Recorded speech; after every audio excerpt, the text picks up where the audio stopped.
Hello everyone, उम्मीद करता हूँ आप सभी लोग स्वस्थ हैं। एसएससी जीडी 2022 की फाइनली आंसर की आउट हो गई है। ठीक है, लिंक तो सुबह से ही एक्टिव हो गया था, काफी लोगों ने अपनी आंसर की पहले से ही चेक कर ली होगी। बाकी एसएससी की वेबसाइट पे ऑफिशियली अभी आया है, तो मैं आपको सारी चीजें समझा देता हूँ। कैसे मार्क्स आप डायरेक्टली कैलकुलेट कर सकते हैं उसके बारे में बता दूंगा। आपको मैनुअली कैलकुलेट करने की जरूरत नहीं है। और एनालिसिस, नॉर्मलाइजेशन एनालिसिस में आप पार्ट ले सकते हैं। डिस्क्रिप्शन बॉक्स में सर्वे फॉर्म का लिंक मिलेगा, उसे फिल कर दें। और कोशिश करूंगा मैं कल तक आपको सारी शिफ्ट्स की कंपाइलेशन प्रोवाइड कर दूं, जितनी भी शिफ्ट में पेपर हुआ है। एसएससी जीडी 2021 की भी सारी कंपाइलेशन मैंने टेलीग्राम चैनल पर डाली हुई, वो आपने देखी ही होंगे, उसका इस्तेमाल भी किया होगा अपनी तैयारी में। ऐसे ही एमटीएस, सीजीएल सभी एग्जाम्स के जैसे ही होता है, उसकी सारी शिफ्ट्स की कंपाइलेशन आपको टेलीग्राम चैनल पर मिल जाती है। टेलीग्राम चैनल से जुड़े रहें।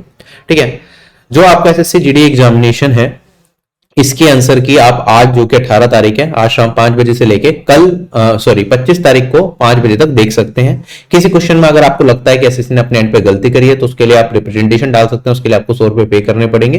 ठीक है, और फाइनल जब आंसर की आएगी, उसमें मोस्ट प्रोबेबली जो भी गलती होगी एसएससी सुधार के एक रिवाइज आंसर की आपके लिए निकालेगी।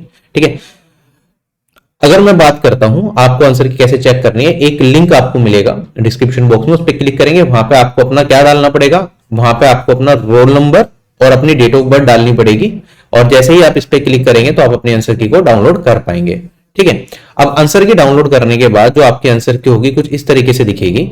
आंसर की से डायरेक्टली आपको मार्क्स कैसे कैलकुलेट करने हैं वो बता देता हूं। आप यहाँ पे राइट क्लिक करेंगे और यहाँ पे इंस्पेक्ट पे क्लिक करेंगे। फोन में भी ये काम किया जा सकता है। फिर आप कंसोल पे जाएंगे और कंसोल पे जाके जो मैं कोड आपको टेलीग्राम चैनल पे दूंगा, इसे डायरेक्टली पेस्ट कर देंगे यहाँ पे और एंटर कर देंगे, तो आपको पूरे के पूरे मार्क्स दिख जाएंगे कि आपके सब्जेक्ट 1 में कितने मार्क्स हैं, सब्जेक्ट 2 में, सब्जेक्ट 3 के अंदर, सब्जेक्ट 4 में और सब्जेक्ट 5 में। 4 और 5 बेसिकली क्या है, आपके पास ऑप्शन होता है, या तो आप इंग्लिश का पेपर दें या हिंदी का पेपर दें। तो 4 सब्जेक्ट होता है इंग्लिश के लिए, 5 सब्जेक्ट होता है हिंदी के लिए। तो आपका इन दोनों में से अगर आपने इंग्लिश चूज किया था तो आपके 4 सब्जेक्ट में मार्क्स आएंगे, 5th वाले में नहीं दिखेंगे, उसमें 0 दिखेंगे। अगर आपने हिंदी में दिया है तो आपके हिंदी के मार्क्स 5th में दिखेंगे, 4 में 0 दिखेंगे। टोटल मार्क्स आपके 160 में से आएंगे, डेट इज वो यहाँ पे आपको ओवरऑल दिख जाएंगे। सब्जेक्ट वाइज मार्क्स भी आप यहाँ पे देख सकते हैं। क्लियर हो गया ये काम।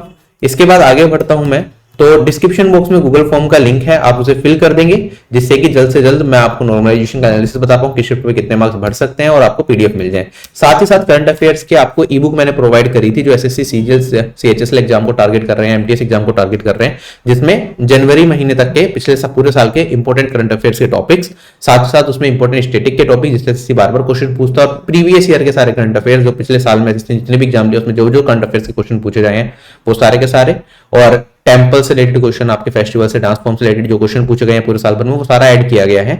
और ऐसे ही कंप्यूटर की ई बुक भी वो आप आरबी एप्लीकेशन से डाउनलोड कर सकते हैं। इसका हिंदी वर्जन भी अभी अवेलेबल है, तो आप इसका हिंदी वर्जन भी यहां से डाउनलोड कर सकते हैं। करंट अफेयर्स की ई बुक का, कंप्यूटर की ई बुक का हिंदी वर्जन आपको 2 या 3 दिन के अंदर मिल जाएगा। ठीक है, वो आरबी एप्लीकेशन पे ही मिलेगा। इस बार जीडी में वैकेंसी अच्छी है, 46,260 वैकेंसीज हैं।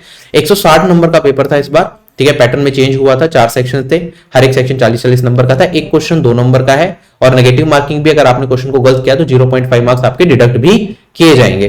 तो टोटल जो मैंने बताया, आप कोड अप्लाई करेंगे तो डायरेक्टली आपको अपना सही आंसर मिल जाएगा। और अगर मैं गूगल फॉर्म की बात करूं, जो आपको गूगल फॉर्म दिया गया है, ठीक है, गूगल फॉर्म अगर आप फिल कर लेंगे तो उसमें जो है आपका आंसर की का यूआरएल है, ये भी डाल देना, जिससे कि मुझे आंसर की पीडीएफ बनाने में थोड़ी सी मदद मिल जाए। ठीक है, और सारी पीडीएफ आपको जल्द से जल्द प्रोवाइड कर दी जाएगी। ठीक है, so bye bye everyone, take care, have a nice day and जय हिंद।